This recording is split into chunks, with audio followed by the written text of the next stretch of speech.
Madame, Monsieur, bonsoir, bienvenue dans ce flash dont voici les titres. Un défilé militaire du 14 juillet placé sous le signe de partager la flamme à l'honneur cette année. L'hommage à la flamme de la résistance incarnée par le dernier compagnon de la libération, Hubert Germain, décédé l'an dernier, ainsi qu'à celle située sur la tombe du soldat inconnu et à la flamme des Jeux Olympiques et Paralympiques qui se dérouleront en France en 2024.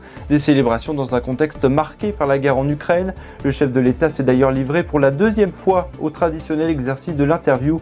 Le président de la République a réaffirmé maintenir sa politique en matière de réforme des retraites et du travail, mais aussi sur les prix de l'énergie. Une situation économique européenne vulnérable et inquiétante en ces temps d'inflation d'après les dernières prévisions économiques présentées ce jeudi par la Commission. En cause l'invasion des forces russes en Ukraine qui met sous pression les prix alimentaires et énergétiques liés à la dépendance européenne à l'égard de la Russie. Un phénomène qui intervient après une période de rebond observée après les confinements occasionnés par la pandémie du Covid-19. Une inflation à 8,1% qui pourrait d'ailleurs atteindre le pic de 8,3% d'ici à la fin de l'année contre 5,3% l'an dernier. Après le traumatisme des incendies meurtriers de 2017, le Portugal est de nouveau en proie aux flammes.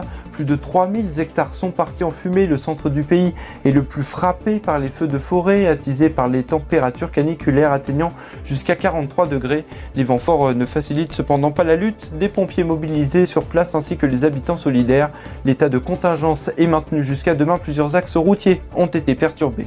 Et justement, après la péninsule ibérique, c'est désormais la France qui est durement frappée par les fortes chaleurs et incendies, et cela devrait se poursuivre. 11 départements sont en vigilance canicule, 4000 hectares ont été touchés par les incendies en Gironde, à la Teste-de-Bouche, mais aussi à Landras. Près de 1000 sapeurs-pompiers et 6 aéronefs sont à pied d'œuvre avec le renfort des soldats du feu de l'Hérault et du Gard. Ce sont plus de 6000 personnes qui ont dû être évacuées.